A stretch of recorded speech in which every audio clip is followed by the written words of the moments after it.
Alrighty, welcome everyone. I'm Teeaboo and I am here for Heavenly Delusion episode 6 titled 100% Safe Water, which makes me a little bit suspicious. Before that was the episode title, I was not suspicious. I was just like, oh, that's just what it says on the map. 100% safe water. We're gonna get some yummy drinking water. Everything's gonna be great. And then we're gonna go investigate all the other things that are on the map, like the potential for the Immortal Order, or whatever they're calling themselves.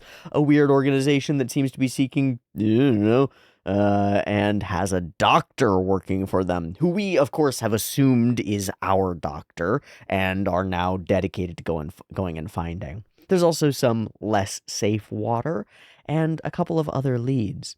Our previous episode focused in many ways on information, history, and knowledge, and in a bunch of different directions that I don't know how to put together into a cohesive whole, which is kind of a trend with the show. It lays out thematic elements and even ties them together piece by piece, but to actually take those pieces and unite them into some sort of broad overall chain that takes us sort of from point A all the way through to a conclusion, it's like we get stymied. It's like the way that information is organized within the show, you can't get to that conclusion out of it. You have to guess, you have to surmise, you have to wonder, and then, kind of as I said in the last episode, you have to go and watch more. You have to go and experience more and fill in those gaps and gather more puzzle pieces and try and hope to create a fuller picture. But it seems like each time I dive in to get a fuller picture, I get started, I pull up pieces, and I'm like, ooh, new puzzle pieces for my existing puzzle. Oh wait, these go to a different puzzle. And now I'm working on another puzzle over here. And I was just trying to work on this puzzle. And then sometimes every, 2 episodes or so, it'll drop a puzzle piece for the main puzzle. I'm like, oh, a puzzle piece for the main puzzle. Okay. Are there any other puzzle pieces? Ooh, here's a puzzle piece. Ooh, here's a puzzle piece. Ooh, here's a puzzle piece. Ooh, here's a puzzle piece. Where do these go? Oh, one of them goes to the main puzzle. These 3 all go to these 3 other fucking puzzles. And now I'm in, an amazing room covered in art pieces of all just fucking unfinished puzzles. And on the inside, I feel empty and unfinished as well. And that's what keeps me coming back. And I need to dive in and get more puzzle pieces. I need more. It's really cool. It's really fun. I talked about this a little bit in the last episode. It's really fun to be manipulated in this particular way. It's a strange thing that we do when we engage with media. Is that we're trying to be manipulated, right? We're going in for an experience, to have an experience, for us to be changed by the thing, for us to have physiological changes happen in us as things get scary and tense and the music is kind of becoming ethereal and creepy. We're getting a physiological response. We're being literally manipulated by the media.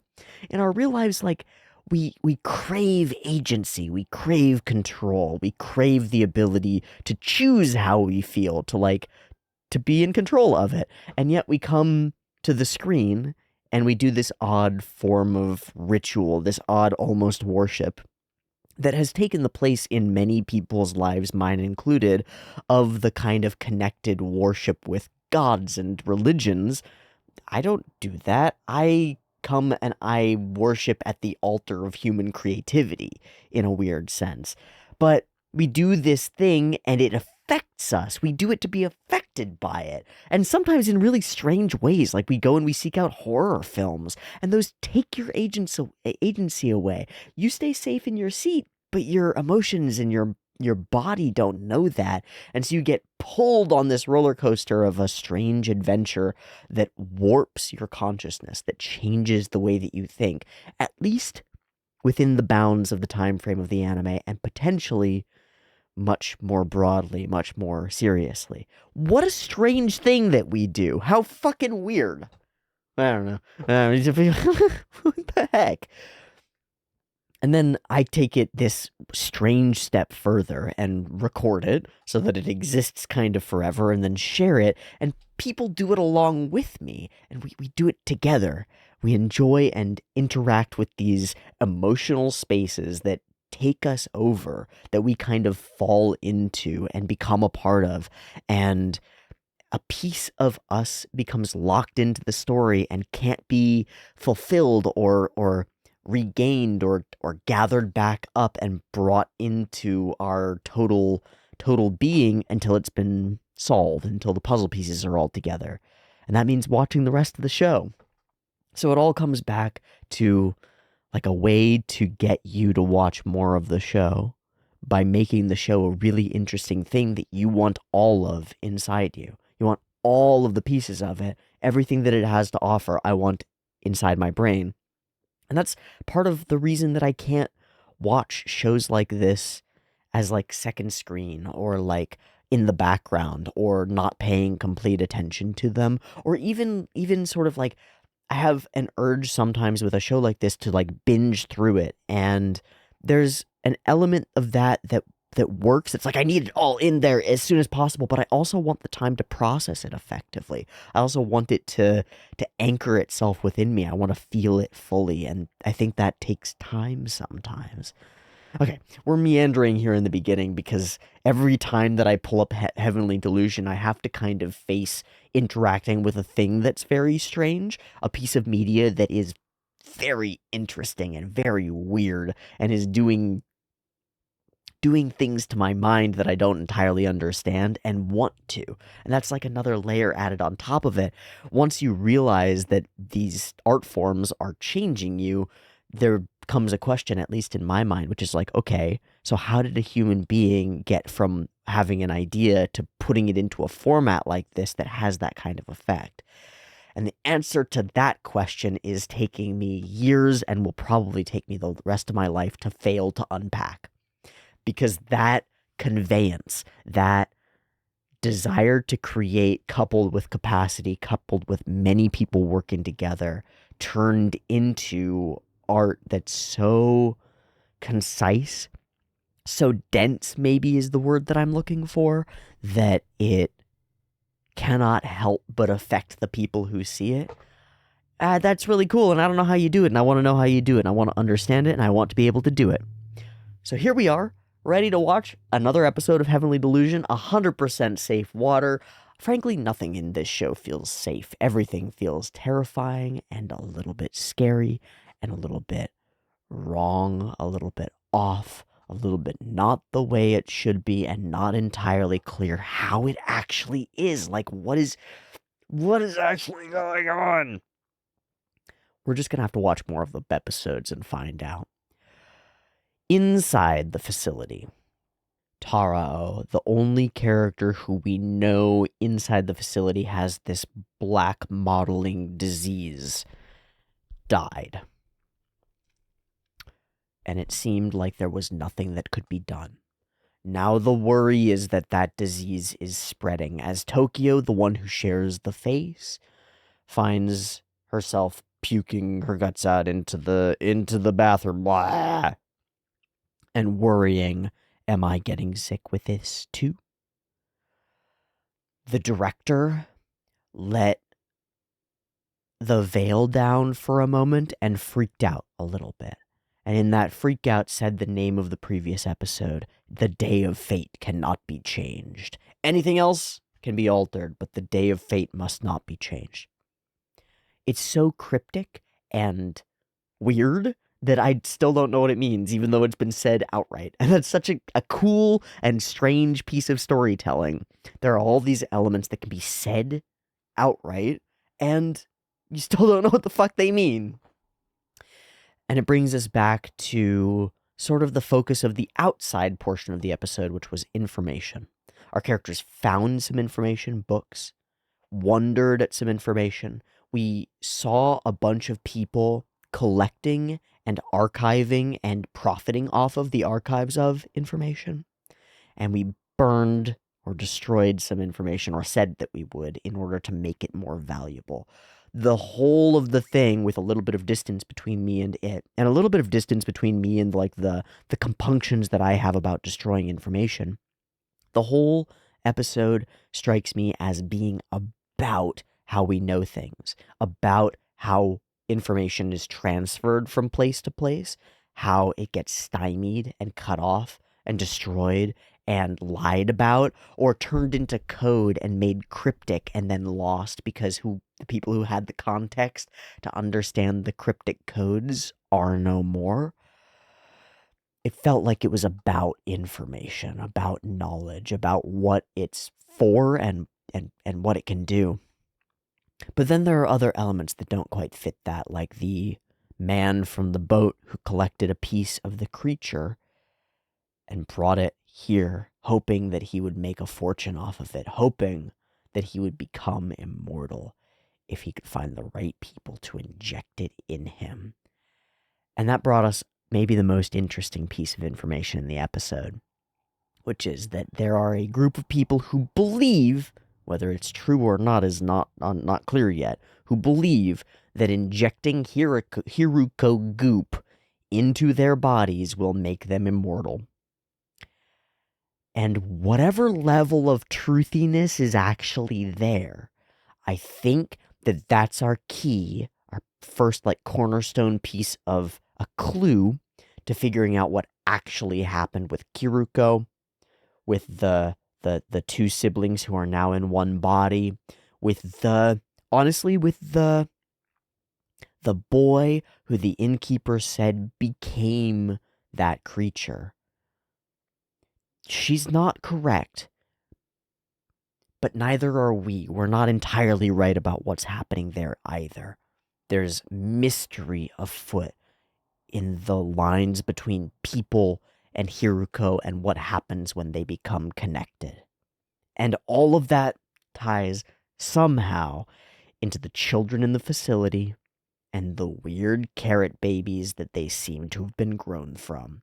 So, while I said this is what I was going to draw last week, I did not. I actually drew something else. I drew this, right? And then in Dandadan the same week, I didn't draw anything Dandadan related. I drew this, which is the same guy, but in pencil, kind of fading out of the graphite, being all weird. And I like him better than him, but I'm good with these for right now. I actually want to draw carrot babies, like I said I would. So that's what I'm gonna do. Hi, kitty. Okay, no references for this guy. And I'm also gonna do it in pen as opposed to using pencil, because I want that, I want to force myself to commit to whatever lines I put on the paper, okay?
Oh yeah, that's a freaking little creature! Beautiful. What a little guy. What a little guy. Good creature. Good carrot baby. Okie dokie. That was fun. A little bit of an exercise in, shape creation, especially over here. I really like the inside of this, this portion right here, and the way that these lines create, space within it. I experimented with a number of different textures and hatchings to create space and three-dimensionality there. It's one of the things one of the things that I really like doing, and that's kind of I don't know. I I don't know that I have a style. I don't know that I've got I don't know that I've got a style, but if I do, then it has to do with creating shape and form with geometric lines. It's been something that I just gravitate toward continuously and like always finds a way to fold itself into what I'm doing. Like using geometries and patterns as the shadows within things to actually create their form. There's also a dug through my sort of stack of previous work and grabbed a couple examples of what I mean. So this is an example of what I mean is like creating space with the individual lines and creating texture through offsetting them, like putting a bunch of lines this way versus putting a bunch of lines this way. And then this one was a ReZero a number of months ago. That's in the same vein, like really simplistic forms, especially in this right foot, like really simplified forms and geometries that create shape and space. And then this one was fairly recent, and I'm like, I really like it. I really like how it turned out. I kind of can't see it, but there's like a texture and a shadow that's created in the face here. This was just experimenting with the same sort of form, the same way of creating textures and creating things out of these short and geometrically interlinked lines, and eventually turning that into like the grimace and the teeth and stuff. So all of this to say that like if there's a style that I think I gravitate toward that is mine in some way, it has something to do with that, and I want to foster that. I want to build the skills in that space, and I think that means learning all the ways that I could possibly make shape and form and shadow and texture and like angle and depth and darkness out of different types of hatchings and line works and geometries and shapes and stuff, patterns and things. Yeah. Okay. Creepy demon baby. 100% safe water, no problem. Let's go ahead and, with the drawing done, turn our attention to the episode at hand. We're going to watch episode 6 of Heavenly Delusion. Hopefully the water's actually safe. Hopefully we can find some answers, some people to talk to who don't want to murder us or beat us up for just being in their village. Hopefully we can get one step closer toward heaven. Hopefully this mystery continues to be really interesting. Hopefully we gain enough information to keep us satisfied, but not enough to blow the lid off the whole thing. To keep us intrigued, to keep us moving forward. There's no way to know what's coming through in this next episode of Heavenly Delusion except to turn our attention to it and press play. So let's do that. I've got episode 6 up and ready to go. There'll be 2 versions, picture in the description, timer on YouTube, early access on the Patreon. Like, comment, subscribe, all that jazz. You know the drill. Beep beep timer.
Yeah, me too.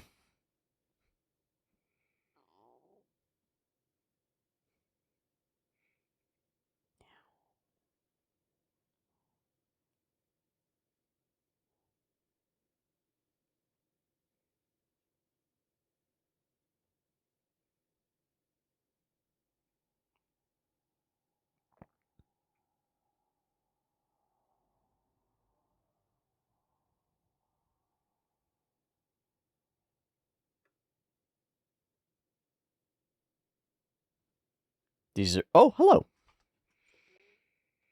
That's a full character.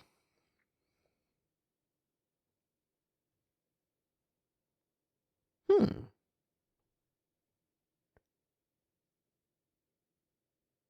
Mm-hmm. Holy shit. Okay. That's too bad. Oh. Is that because you were trying to make a profit, or because you're lonely, or because you need a job to do?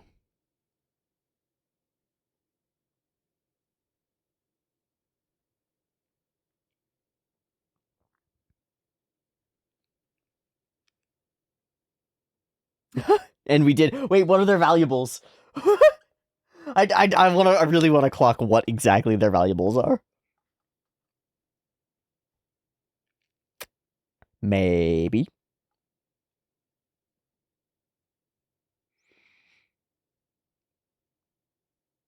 Bicycle parking. Okay, we're descending into the depths of the city now, in a way. Mizuda.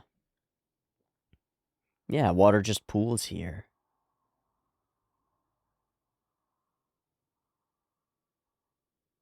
Ooh, that's not safe.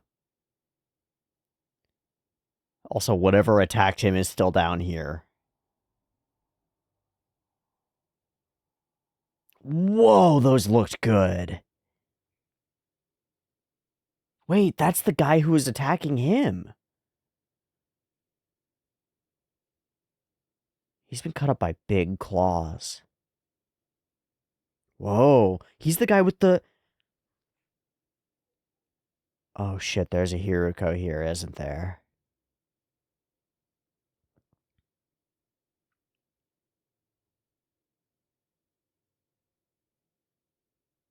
Do we get the fuck out, or do we go after the monster? Oh. So, your friend... We can't drink this water. Oh. Oh, not a Hiruko! A Mutabear! A water bear! Fuck.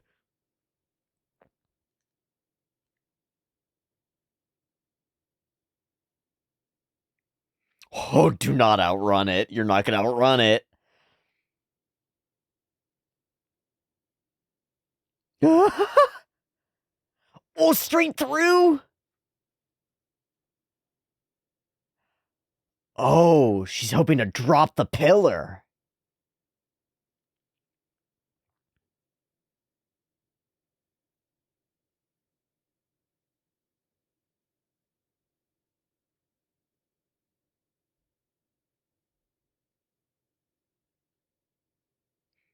We're out of shots now, right?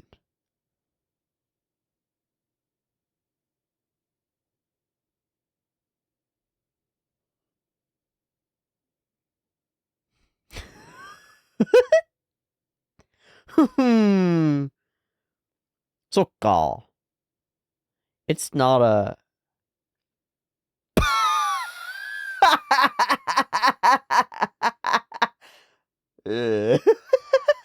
It's not gonna work because it's not a Hiruka, right? Oh shit.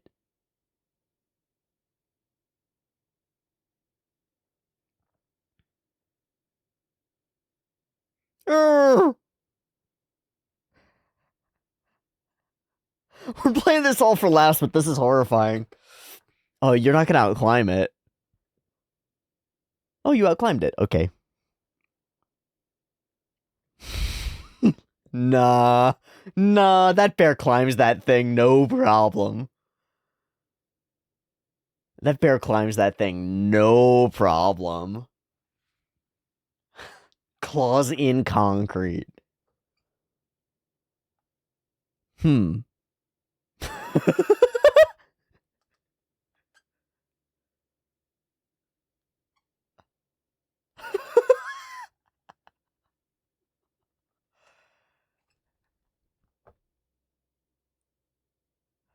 Are you?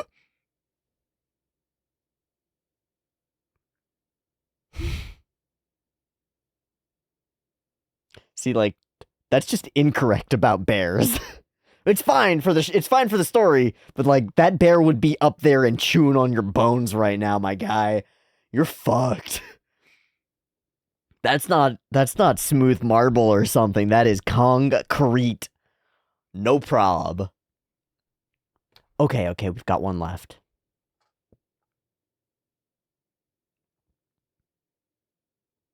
Yeah, it's failed before when she thinks there's one more shot.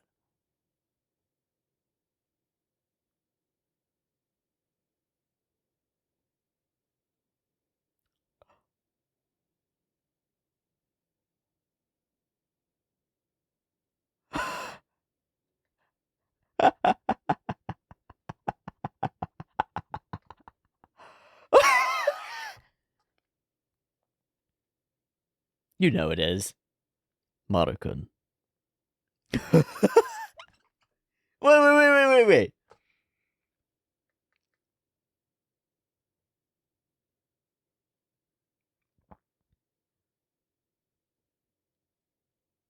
I think that's what it settled. You're going.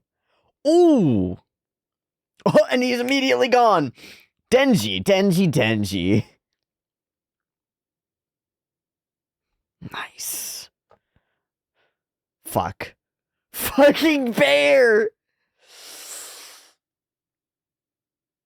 Nope.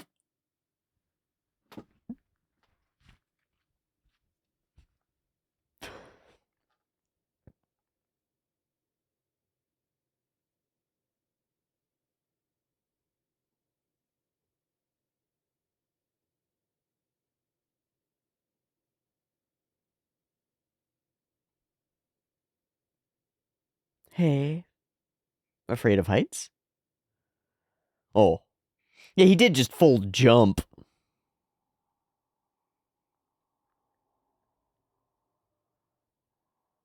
Oh, he's never used the...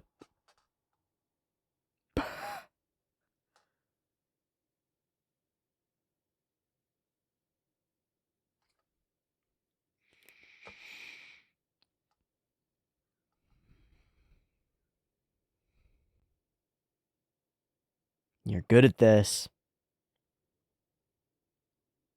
Hmm.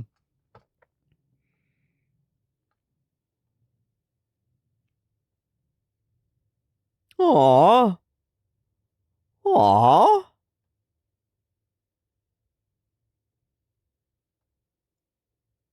Hello?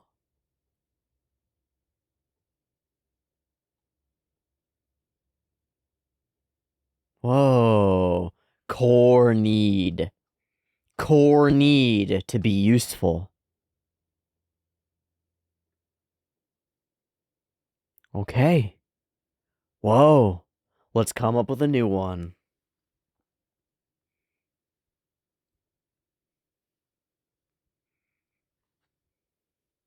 Okay. Crazy. We doing a catchy? Ooh. Catchy. Ouchie. Right. Draw the bear. It will. It will. Fuck.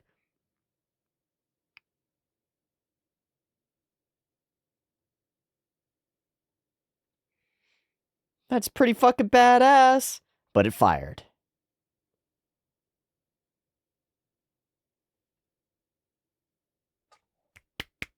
Nice plan. Fuck. And we are now defenseless.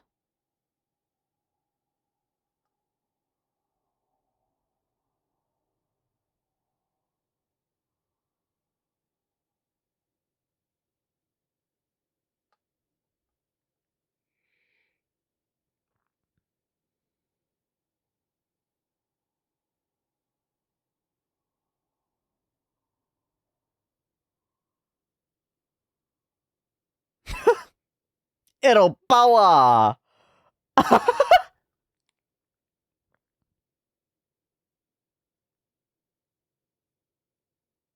Shit. Oh, there's the team. Oh, same squad. Same group.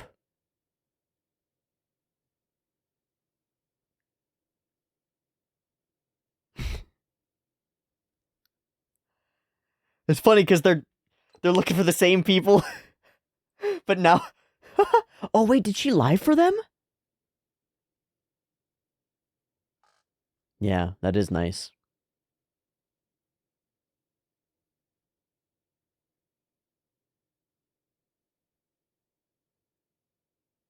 Okay.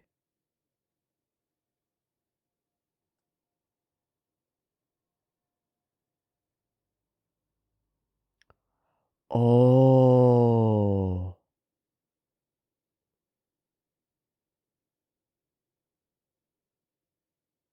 Oh.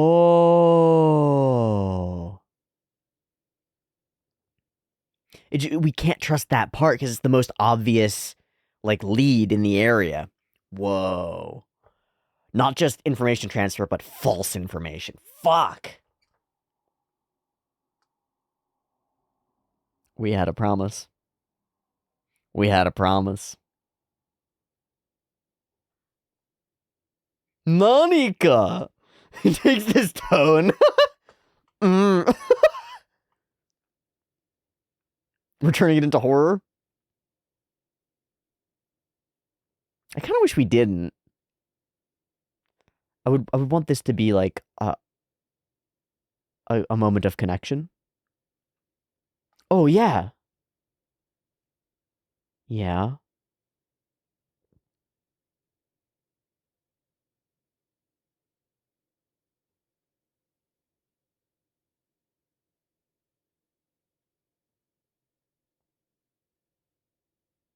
So so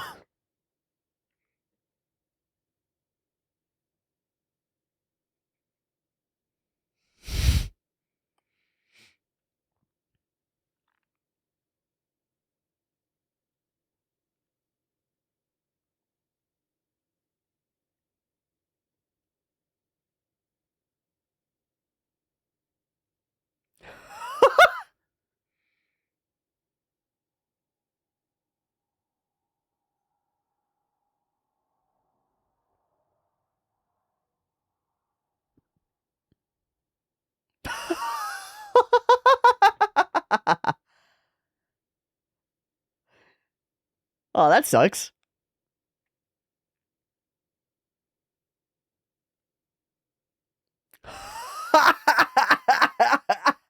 What the fuck? Oh wow.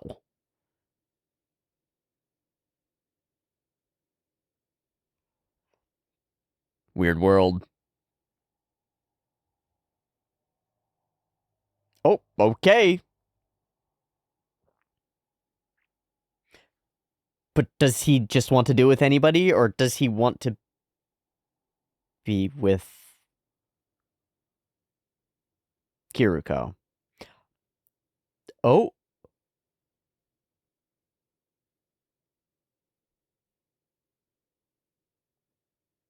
what? What? It didn't work on a bear, but it worked on her?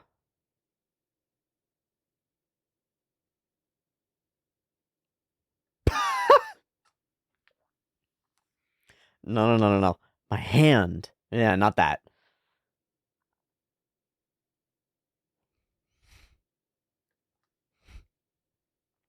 It'll all be explained. It'll all be explained. We have a narrator? Since when did we have a narrator? That's so stupid.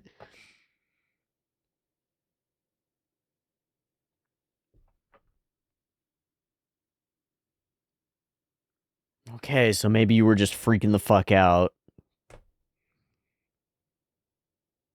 Freaking out in horror. Wait, are those younger kids? Those were younger kids. That just expanded my view of how many kids might be in this facility.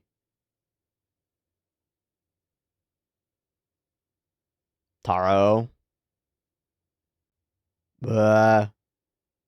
What? Ah.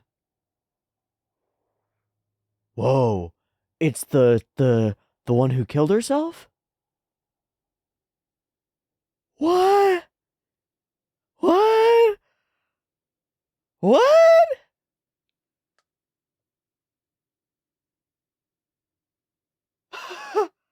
What? That was a fucking alien. What?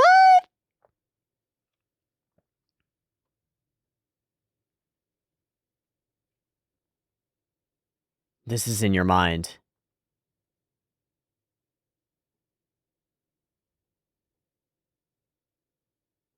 A real dream. That was real. That was a dream, but it was also real. You know it. He knows about the shoe. He's looking for a match.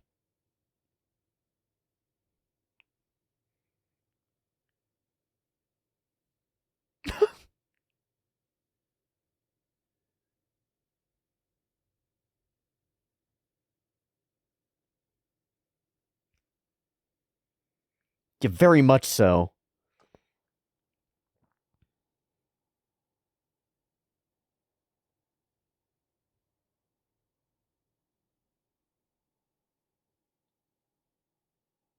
You were experimented on.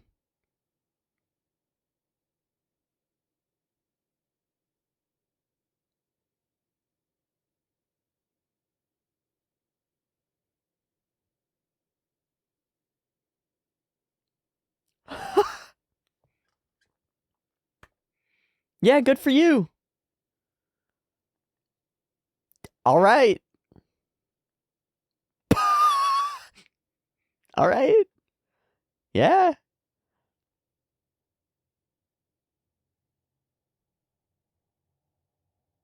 But can you, all humans?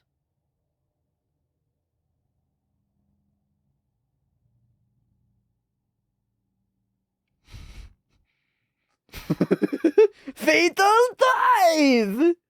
It's so fucking funny.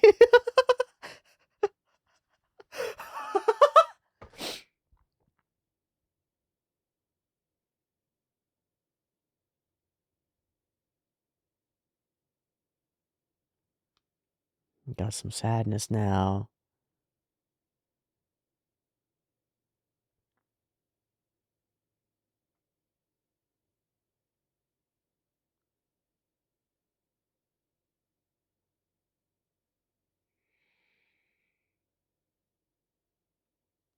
Can we give her a paper cut and see if it heals?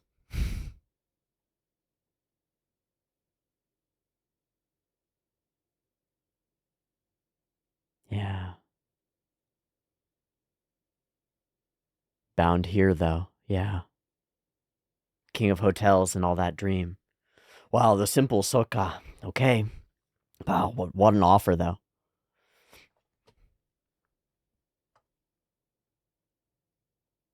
Good luck. Stay safe. Yeah, how healed is the tooth, I wonder? Almost certainly, yeah. Hey.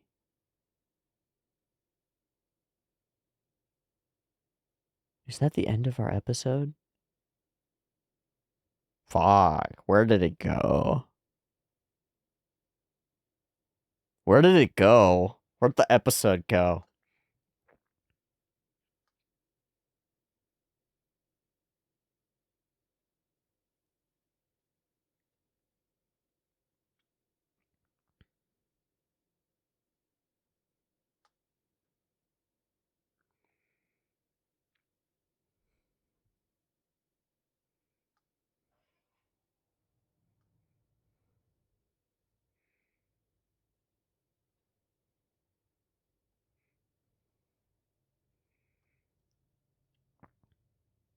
You know what? We have established repeatedly that Maru is pretty. That's a layer that I wasn't thinking about.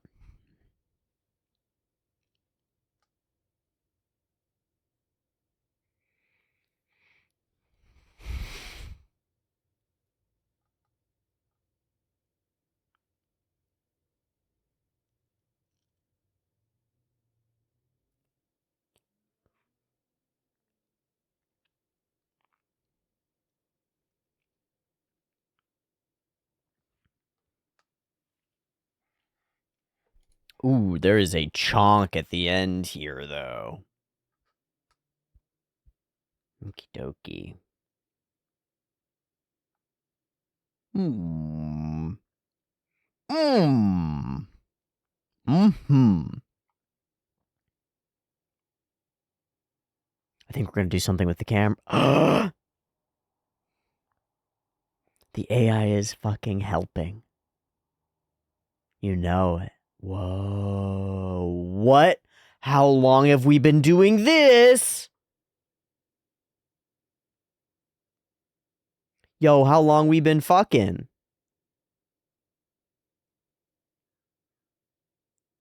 Beep boop bop beep beep beep beep beep. Perfect match. This fingerprint is that fingerprint. 92%.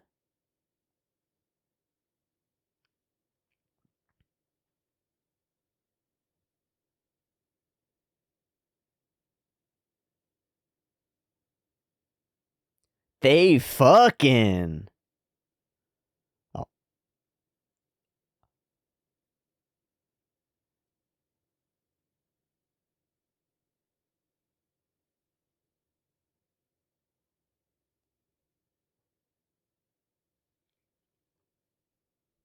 Hmm.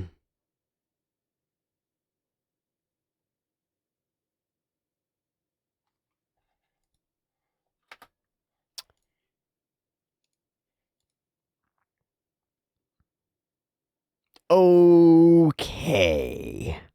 This episode repeatedly occupies the unspeakable space between, like, indicating interest in connection and actually reaching that connection. There's this gap, there's this space between talking about the thing, interacting about the thing, and actually doing the thing, and our episode like oscillates repeatedly within that space. The first and most obvious and most like direct example is that Kiruko offers a sexual favor, touching boobs to Maru. And we play it as a joke, right? Because it is. It's like, in the moment, it's a little bit silly, a little bit funny, but it's also a way for her to ask him to go do this difficult thing. And it's layered in with so many like odd angles and perspectives that you can have on it. It's weird, and it's got oh man, everything has so many layers to it because this is another consciousness inhabiting this body. And she brings it up, he within her brings it up later as well, which is like, no, the sister's body is saying, don't mess with my body. There are some elements that are not quite consensual over the course of this episode, and I just want to say, like, out the gate, that I like to stay really solidly, really strongly on the side of consent when it comes to sexual contact between people. And to me, that is enthusiastic, directly verbalized, explicit consent. And that's my like bar. And I feel pretty weird about stuff that doesn't fall on that side of the consent, not consent, like paradigm situation thing. And there are a couple of elements over the course of this episode that fall on the side that I don't care for, I don't like very much.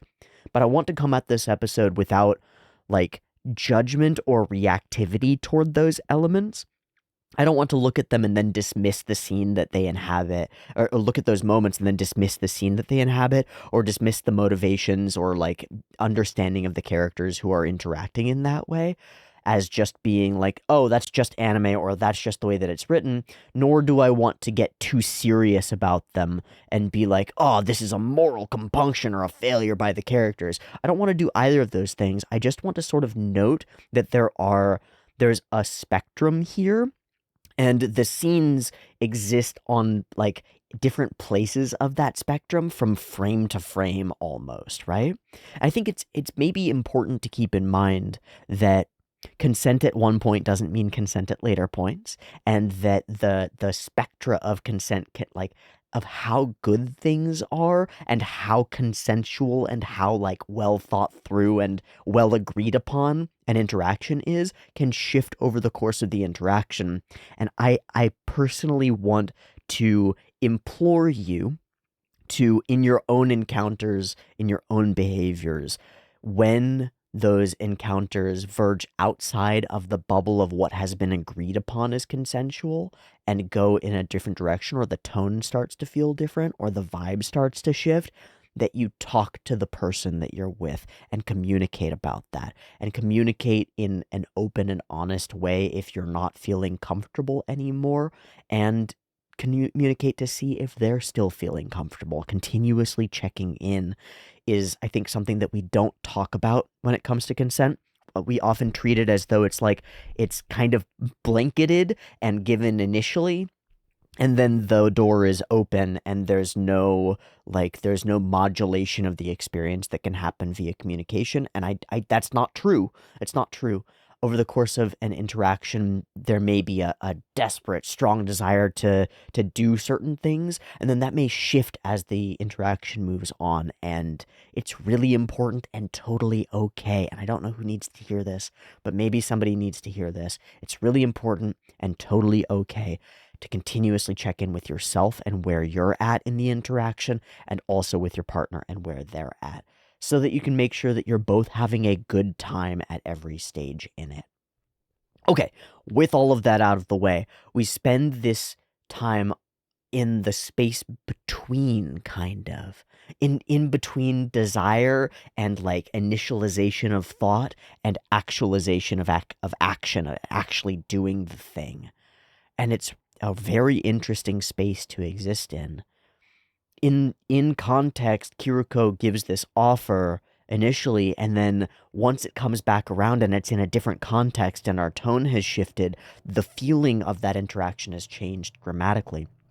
It's so fun that it's explicitly identical to the sequence that happens in Chainsaw Man with Denji and Power. And I hope that you'll forgive me from like minor spoilers for Chainsaw Man. It's like a very early thing that occurs in the show. Denji is a boy who's never had any interactions with girls. His desperatest desire is to have a real girlfriend, and he comes into close contact with Power, a devil, a demon, who is pretty cool and pretty hot and female, and doesn't really have compunctions about her body, in a way that's not that dissimilar in some sense to having one person inhabiting a body that's somebody else's. Like, Power is a fiend and she's inhabiting this body and it's not really hers. But she makes an offer, and they make like a deal for him to touch her boobs, and we play it out completely with no interruptions and no non-consent to it. It's quite different because Power genuinely doesn't care. And the whole sequence is like there's no intrigue, there's no romance between them. It's purely sexual. And honestly, the sexual energy that's there is held entirely by Denji. Power doesn't engage with that very much over that sequence. She really doesn't care.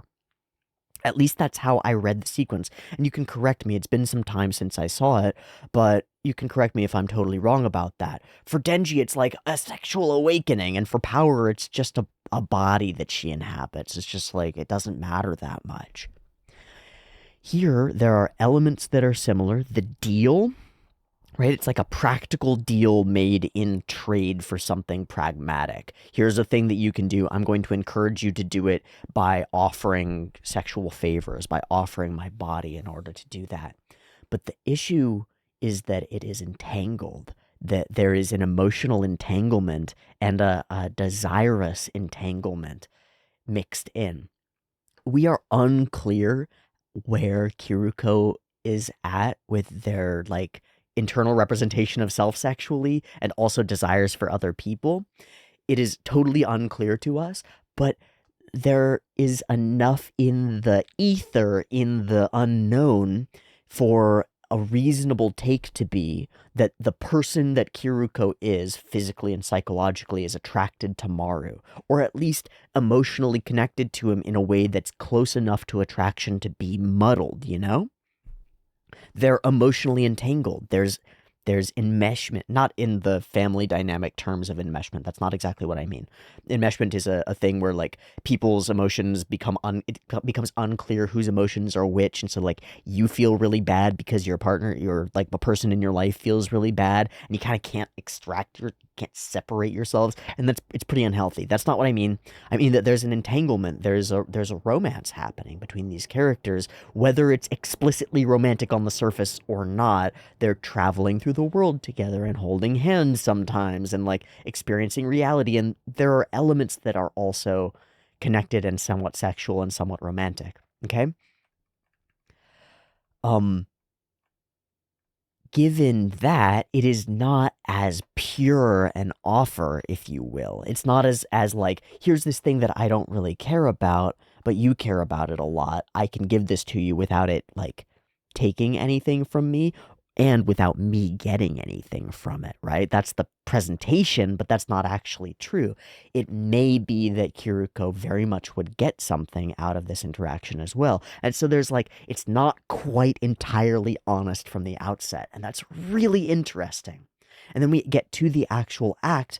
And because of the way that we frame Maru as like won't take no for an answer in some sense, which takes us over that line into the not consensual kind of. But we play it as a bit of a joke with the banter back and forth and the excuses and things. And it honestly, I'll be genuinely honest here, it makes me a bit uncomfortable the way that we play that scene out. And I think that's part of the point. I think it's an uncomfortable scene.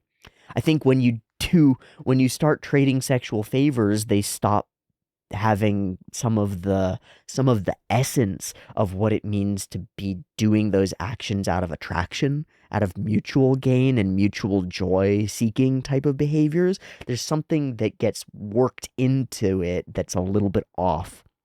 It's not quite. I super hesitate to use this word because it has all this bullshit around it, but it's not as pure, you know? It's in one case there might be pure sex that happens out of attraction between people. And if there's sex that happens because of like a favor or a task or a quid pro quo, something about it has been altered. Something about the act itself has been fundamentally altered as far as I'm concerned. And I don't want to utilize puritanical bullshit or bring in biblical garbage into this. I'm not coming at this from a religious perspective, just from a human perspective. It's a place that we engage with, and we can only kind of engage with other people. And when we engage with it with other people in truly good faith, like we both want the same things out of it, then there's like there are no compunctions with the thing. There's truly, as far as I can tell from my understanding of us as biological and psychological and semi-spiritual creatures, there is nothing at all wrong with sexual activity when both people are into it for similar reasons. Nothing at all. As soon as it starts being for something else, it stops being quite as pure. And maybe you've got a different take on this, and I would welcome those. I would welcome those. Like there are all sorts of different people who have dramatically different perspectives on this deeply human thing that is sexuality. And just like there are in immense and different tastes for food and for beverage and for what you should consume and all of those things, and when and under what circumstances, uh, uh, eating food is like a fundamentally human thing, and sexual behavior is like a fundamentally human thing, and there are dramatic differences in the way that people see it. And so I welcome those other perspectives and opinions. I just am sharing mine. And it's cool that this episode evokes that in me. It evokes this desire to talk about these spaces, and it plays through these difficult spaces for the first time, at least on the outside of the glass, because we've been playing with connection and lust and experimentation and stuff, like adolescent sexuality, of the kinds of behaviors that humans, as they develop over the course of their childhoods and adolescences and up through into adulthood, experiment with their own representation of self and their connection with other people. Now we do that with our core external outside of the glass relationship here with Maru and Kiruko. And it's really interesting. The elements of it that actually come together are really fucking interesting. Let's go ahead and look at the episode as a whole and go through it chronologically a little bit. And then there are some elements, some particular visuals that we want to look at and some other things. I like her. I don't like the way that she kind of throws herself on Maru. It's all, again, verges on that edge of like, whoa, this is not consent, dude.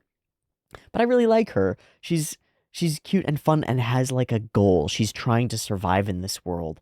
And yet under the surface of that is this deep sadness as well. The take that I have is a weird one. Like, I can't sit down and interview this character, right? But I'll tell you, given what's written about her, I think we can get an almost like a crystal clear psychological read. Here's a person who has very little internal sense of self-worth. Okay? This person's internal sense of self-worth is wrapped, coiled around this dream of being the best hotelier, right? But all of that is wrapped around making money, doing something productive, and productive means making money. Build an empire, build a business, exploit what you can, including yourself, and make that money. So the character doesn't view self as inherently worth something, but does know that self can produce good things for other people, and those are worth something, including sexuality. So, like, this character's own sexual desires are irrelevant in the way that she speaks, at least, although they clearly inform her behavior. Her sexual desires take a backseat to the profitability of her sexuality. And that's a place that you end up, or can end up, if you don't see like an inherent worth in self. You look for things in self that are worth something to others, right? So you reduce yourself to your capacity for labor, or you reduce yourself to your capacity for art, or you reduce yourself to your capacity for intelligence, or you reduce yourself to your capacity to look pretty or to be attractive or to be a sexual object, and you remove the fullness of yourself as a human being from your mental math on who you are and what you're worth. There's no room for that kind of a holistic, pulled back, all-encompassing view on yourself, because you've been reduced to numbers, reduced to trade, reduced to objects, reduced to a unit of labor, yeah? I think a lot of people exist like that in various ways. It's just kind of easy to demonstrate it in a world where lots of people have been treated as though they're not worth anything. And we can surmise, we can guess that being an orphan raised by a gang, amongst many other orphans raised by gangs, and from what we've seen before, what is your value as an orphan to that gang? It's what bacon can you bring home? What can you bring home to the group, you know? What is your value? And that might be your sexual value. That might be your ability to run a little hotel thing. That might be your ability to sell a map that entraps people into our scheme, you know? It might be any number of those things. And I think that all of those viewpoints, if integrated and internalized, erode the internal sense of self-worth. And with an eroded hole in you that is your sense of self-worth, you'll look for things to fill that. So that's the first thing that we see from her. We say, no, we don't need that. We don't need to stay at your hotel. I'm just passing through. And she's all dejected. That might be an act to get them to stay, but it doesn't seem like it. We don't read it as one. We kind of come up with an excuse. Oh, wow, yay, okay. All that just because you wanted to give her money. Such a softie. It's fine. I really liked this cut of Kiruko. Just this like bob, bob, bob, bob back and forth. It's pretty cool. And what do we have on us? Okay, it's just water bottle, expandable water bottle. That looks like a bladder for a camelback or similar. And the gun. Cool. Let's give her a chance. All right, here we are. It's dark. But there is water here. Hey, this doesn't look super clean. It doesn't quite feel like what we were looking for. Okay, Maru rushes in. It takes us a second to go. We grab this rock first, just to have it. And then I wanted to see the feet entering the water. Whoa.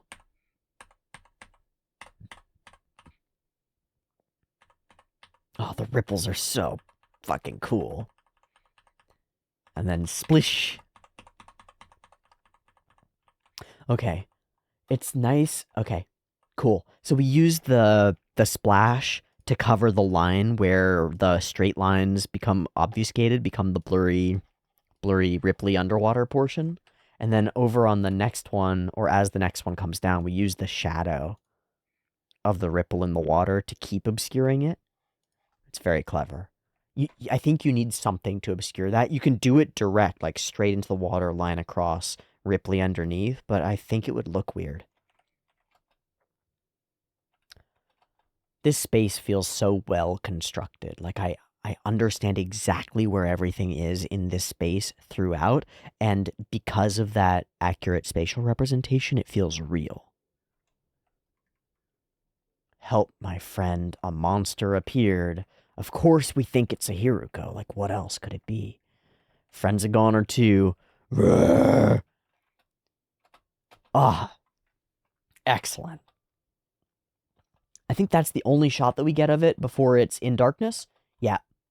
And then it's in darkness, and we're running. Cool. Cool. It's just enough to give us a really good picture of the thing.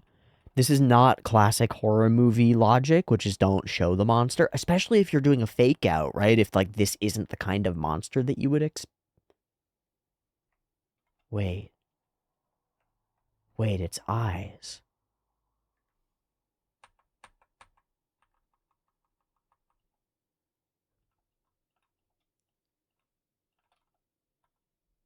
Its eyes look a lot like the alien girl's eyes. What the fuck? Alright, I don't know. That is weird. It was a cool cut. Because of the stumble here. Ah. Scrabble, scrabble, scrabble. It's cool. And then, woof. Over here, we do start just, like, showing it in smidgens, in little tidbits. Again, with the space, whipping the camera around. I really like this sequence. We turn for the shot, and he's freaking out. Big blast, big blast. Big smile, drop the thing. Okay. They're like bluish on the outside, brown on the inside, black pupil. Okay, nope, they're different. Okay. We still have to... Oh, no. Blast, boom, bam, bear, badass. Blast, boom, bam, bear, badass. Let's go. I love the flourish with the gun. Flickety, flickety, flick. Flickety, flickety, flick, flickety, flickety, flick. And then he's just watching with awe. Which I think it plays into the moment when we tell him that he should take the shot. There's, like, this awe to it, but also a respect for her capacity. Fatal dive! There are a bunch of great little jokes in here. Ah, it's so weird and bat-like. The freaking hairless face is so strange. Not a Hiruko. Fatal dive doesn't work. Okay, so why does it work on humans? Does it work on all humans? I don't actually remember if it works on all humans. Does it work on all humans? Huh. Okay, so we find ourselves atop this giant concrete pillar, and I said it so many times during the thing that I don't even know if I need to say it again. You would die up here. Climbing is not a good idea. If it was just a ladder, maybe, and the ladder would break if the bear comes up it. But I really think that the bear, anchors its claws into that wall and climbs it no problem.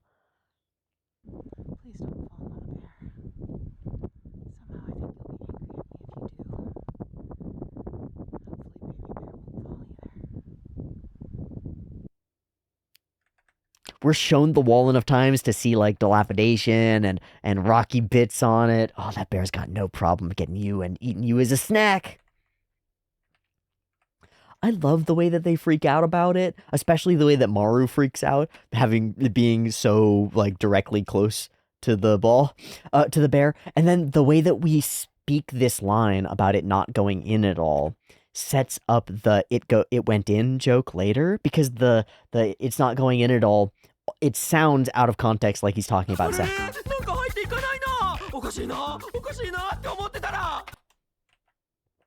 And he was this close. I'm so sorry. Blah, blah. Anybody would call it a monster, but it's just a bear. It's fine. Yeah, but we're fucked if it's smart enough to wait for us. And guess what? It's hungry and smart enough to wait for us. Weird, actually. It does have 2 corpses that it could go back and eat, just chow down on, you know? Warm up the battery. Oh, and then drops the battery. This is such a fun setup. Okay, then we have the man or woman question, and I genuinely thought that this was going to be, do you see me as a man or woman? Woman, therefore men should be the ones who risk themselves? But instead, this returns us to that conversation that we had before the fish fight, that's like, that was the sort of soft rejection that's like, actually, I'm a guy, so maybe you don't want this. But now it's, well, actually, how do you see me? And if you see me this way, it's settled. I'll let you touch my... And he's gone. It's a good joke. It's a good joke. But I want to take a moment here. It's life or death, right? It seems like a very small thing. Or it might seem like a very small thing. And it might be a very small thing. But it is small when it's here, and it is far less small when you're actually in the room on the bed, ready for it to happen. And it's that gap between the ideation of the thing and the actuality of the thing that's where I want to focus. Or that's like where I think the episode is focused in some ways. There's this space between desire or even willingness in one context and the actuality of going through with something in another context. And in that space, there's something really beautiful. And I think maybe we could endeavor to bring those into alignment, yeah? So that we never make offers for things that we're not 100% comfortable with.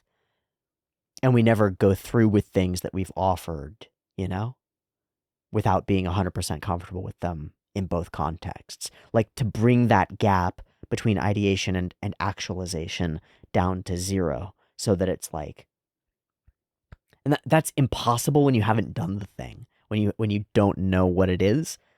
But there's a level of trusting your gut and being honest with your intentions and desires and stuff that I think can be worked on to bridge that gap. Okay, it gets played as a joke. Bam, wham, roll, scramble. Got it. It's a really great sequence. Baka, and then it is coming. Fucking bear. Holy shit. Let's do this. I was able to do it, but I'm not going to be able to get down. So you take the cure beam and kill it, and I'll come down as a cushion. We get another really, like, detailed flip. Big trust.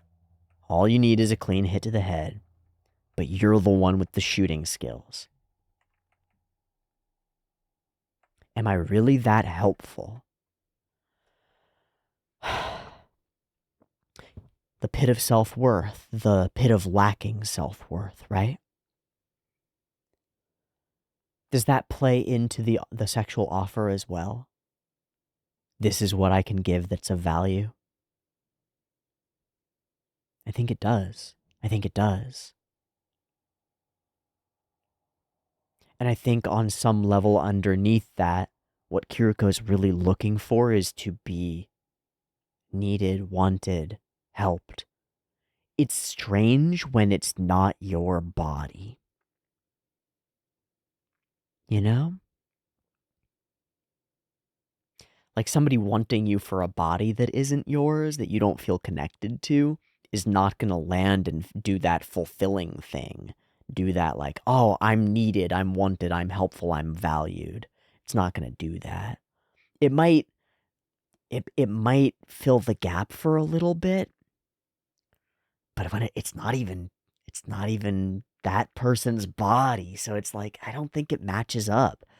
What what they really need to hear is like, you're important to me. You matter.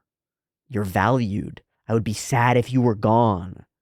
I can't do this without you. You know? Of course you are. I would have died 5 times without you. We get all these voices in the head. I'm helpful. I want to be useful to Robin. This isn't some game.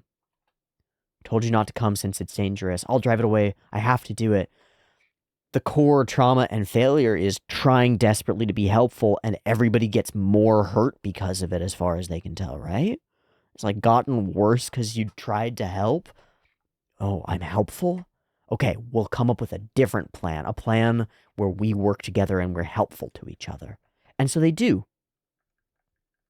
They do. We run through it, and we do sort of the Ocean's 11's thing, where we're telling us the plan while we're visualizing the plan, and it's unclear whether this is just a vision of the plan or the real thing until we execute the actual shot, and it's done, and it's happened, and we did it, and it's fully mission success. I think it's poignant that this is a fall and trust him to catch you moment, right? It's straightforward. Drop down from a place that's too high for you to jump on your own. In open air, you're falling, and it's only hoping that Maru will catch you. Bam, caught. But of course, he won't run away either. Woof, that's a great angle cut. Oh, yeah. Big Bear. These woof into place of the camera are so sick. Woof, woom, bam. Awesome impacts. Crazy blood splatter spray stuff. And a big collapse. We've done it. And then we get this little dance, joking about horniness, which kind of, it's so fun. Like, we start in that place where that's our conversation, and then we exit it to do the action scene, and then return to it with this joke. And then we're over here. Boom. And she's in shock, but only for a little bit. Their names weren't worth it, and then left in a hurry, and she's actually covering for them, which is quite interesting. I wonder why. But we've gotten duped by the 100% safe water. Information that's hazardous. Okay, get some rest. We're stuck here. Turns over. Dismissed. Aren't you forgetting something? And at this point, the music changes. Huh? No. That. Horror music, looming, emotionless. Like, there isn't the tension break that turns this back into a joke. That's why it becomes uncomfortable for me. It's like all of this build with the horror music and stuff can be done entirely fine to be like a haha, a joke. But when there's no tension dispel, it's just that suddenly this interaction, this relationship that had trust in it, is no longer like trusting. It's not safe feeling. That's how this feels. I hope desperately that you watching this have never had the experience of a safe relationship turning on a dime and becoming unsafe, but a lot of people have had that experience. There's an element here that I don't think intends to touch on this as genuinely horrifying, but it fully could be.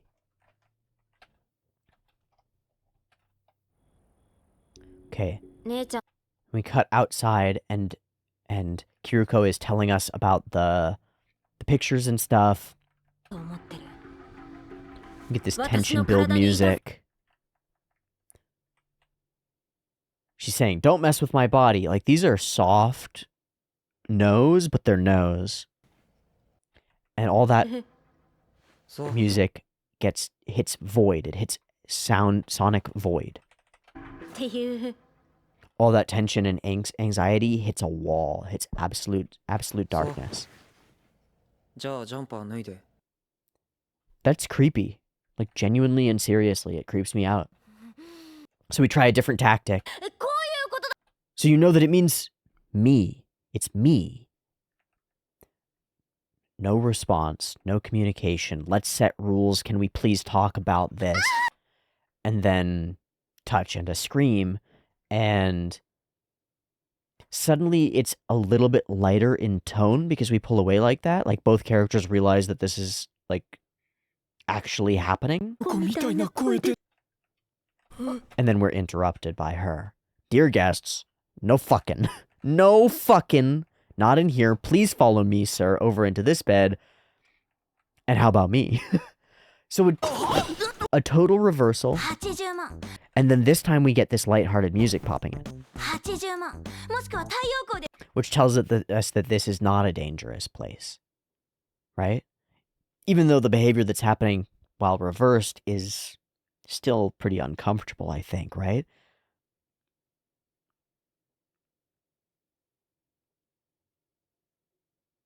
There's an element of this that's like the way we interpret gender as in sexual assault that's really unfortunate. Like, guys being assaulted is cool and hot and fun, and girls being assaulted is bad and evil and the worst, you know? Guys being assaulted is legit weird too. Especially if that's the pervasive mentality, is like, you should be so excited and happy about this. And you don't feel that way. Now you don't have, like, an internal representation of what to do when you don't feel that way. When your actual internal sense of state of being and self is at odds with the experience that you're having and with what everyone else tells you is what you should be feeling. Once you get into this space where you're operating on how you think you should be feeling versus how you actually do feel, there's a big problem. But we're going to take it at face value. She's cute and hot. Maru's not, like, unattracted to her and is not consenting, right? He's not saying no. He's just also not saying yes, which, okay, I should say that is not consenting, but he's not the opposite of consenting, right? He's not saying no explicitly. Not that it matters. Complicated, man. That's all I need. So, how about it? Oh yeah, by the way, I'm Toturi. Now we get the no. That's a full no. I prefer older girls, and that evaporates when he actually touches her. Fair. I really like this fisheye. It reminds me, again, of Chainsaw Man. I wonder who did that. And then we're zooming on the inside, reaching out for a glowing red gem-like center that is not dissimilar from the little orb that we found when Tarao was burned, nor is it dissimilar from the texture pattern that Tokyo dreams covering their entire body. What the fuck? What the fuck? My first take on this was that this person has been injected with Hiruko goop. And that's why he can wow. But I don't know. Yeah, he freaks out. Get over here. What's wrong? And we get the joke of it went in. Nani? It's a pretty good joke. A bunch of insane sequences. And then we get the narrator over it, which is itself a layer of a joke because we don't have a narrator. We use it as an effect to indicate something about Maru's internal mental state. All Maru could see was the internal depths of his despair, and that transitions us to the other side. Wild. Strange set of sequences. On the other side of the glass, no illness in Tokyo. Those are younger kids, absolutely. A dream. A vision. Gone. Not gone. And then she says, Asura can recognize her. Like, fully recognizes this person. Which means that that's what this person looked like when she died, right? And we had the line about, like, mind couldn't fit the body. What? It looks like it didn't fit the body. It's fully bursted out of the head. This character's about to say ack, and fucking Mars attack us. What? It's gotta be aliens. You can't have little gray ladies like this and have it not be aliens, right? What the shit? Tokyo, what are you good at? What do you mean, Fade? What are you good at? What are you for? What's your value? I don't know. But that's the right question. Everybody has a talent, right? Some people can draw things that are real. Some people have incredible physicality. What do you have? What's your talent? What's your thing, Tokyo? Maybe it's visions. At first, I thought that it was to be obscured, to be unseen, for the cameras to not pick up Tokyo. But some people pointed out that that doesn't cover the vent or Cuckoo's presence when Tokyo and Cuckoo are doing crazy things. No, that's covered only and explicitly by the AI that's running the cameras helping to hide Tokyo. It's the only way. So what is your talent, Tokyo? Vibes? Connection, perhaps? I wonder. That's a strange texture, and it looks exactly like the thing at the center that Maru touchied into. But it's all a dream. A dream and a doctor who knows. Who knows. Well, I could take you up on that. He's genuinely into Maru. Thank you so much. Yep. I'm nothing more than an orphan. And it's woven into the way that she speaks. She's not wearing lingerie here, and then she's wearing lingerie here. So we took a little break in between, and she put on some pantsu. Born after, raised by the gang as an orphan. Don't care about my parents. I've come to realize I've figured out the world. Good things make money. Clean rooms and beds. Sex with customers who I want to. Keep earning lots of money, and I'll become the king of this. It's really interesting how we develop dreams like that in order to build over the pit of lacking self-worth. Sometimes grandiosity is a response to a feeling of a lack internally.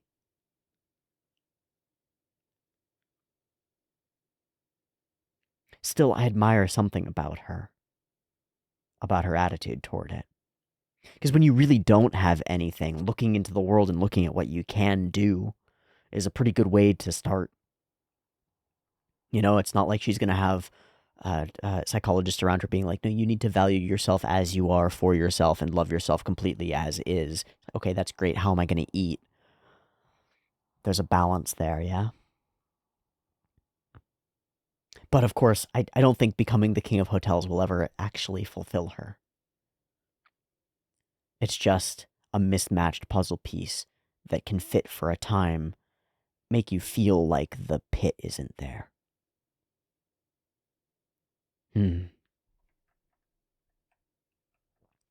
Why can I enter humans? I don't know. Oh, wasn't it the dive? Fatal dive! You don't look so good. The boss died. I didn't think he'd be gone like that. Well, dying's just a part of life. Fair enough. We give her the offer. Join us. There's this moment.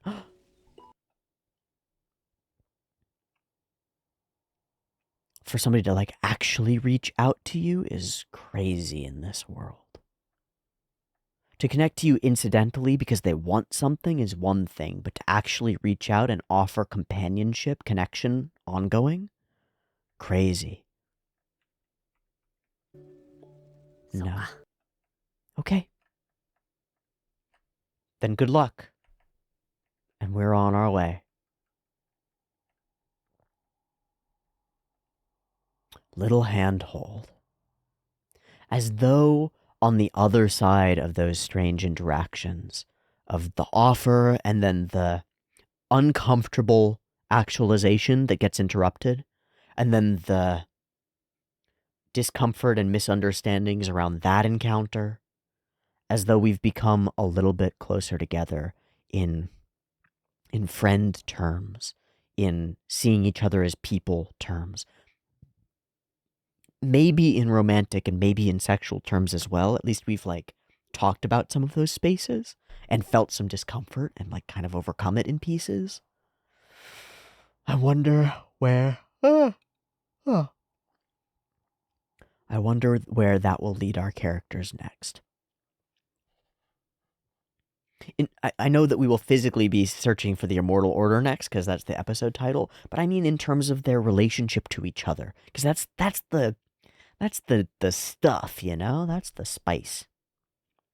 Okay, on the other side of the glass, the cameras watch, and they are blind. They see, but they see falsehoods. And this is not the first time. Not even close. You look better today. I had something in my mind, but it went away. And at the same time as this is happening, he's finding the truth. And now he's going to have to decide what to do about it now that he's confirmed it. How without anyone noticing? He's going to start realizing that their information gathering systems are false, that their cameras lie to them, that Mina is a liar. You liked Asura, but in a different way than I love you. These two people love each other. They want to be with each other. Their interaction reads as the kind of pure that we're missing on the other side of the glass. There's a line, motions and delusions too, all of them have lost their meaning, taunted by the shattered world we live in. Nothing can be ever set in stone, and we'll never truly understand it. I still want to figure out what future awaits. Can't stay untainted forever in this reality. It's as though there's an element of purity that can exist inside the facility, but outside it is always darkened, always got soot and ash and darkness to it. It's always got an element of, like, I don't know, in a biblical way, it's like there's original sin throughout all of the existence of humans trying their best, but they're struggling against something inherent within them. They're struggling against the human condition. And in religious terms, that's like original sin, right? Like somebody a long time ago did something bad and made a betrayal, and that makes you have to experience life this way, where it's pain and you can't actually connect to other people and all this stuff.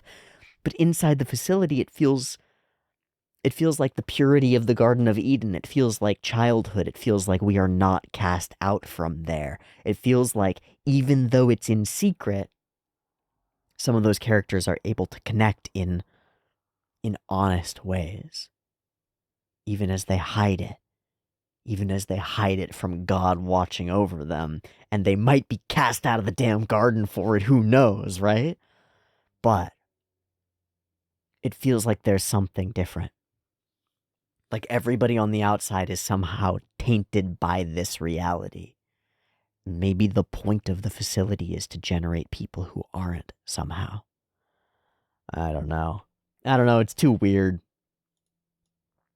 This show's really cool. This episode feels very distinct. It's so focused on these emotional moments and interactions.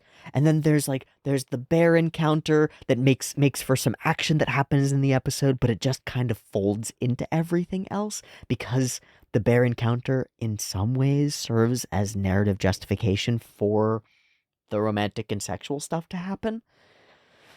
I'm really intrigued by all the layers of this show. Sometimes I can get them to line up and sort of see through the gaps in between them and get an idea of a much bigger picture. And sometimes they're just shifting weird layers of cool and interesting stuff that are fun to look at, fun to examine, and fun to talk about, with the hope that one day, one episode in the future, maybe they get crystallized. Maybe we find the right orientation of all the layers to see them all as one and be like, oh, that's what it all means. For now, it's really fun to just observe, to witness, to experience. So that's what we've been doing, and that's what we'll do next time on Heavenly Delusion. Thanks so much for watching this week's episode with me. I'll see you next week for more, or you can catch it a little bit early, linked on the Patreon down in the description. Either way, I'll see you there for the next episode of this show. Much love. Peace.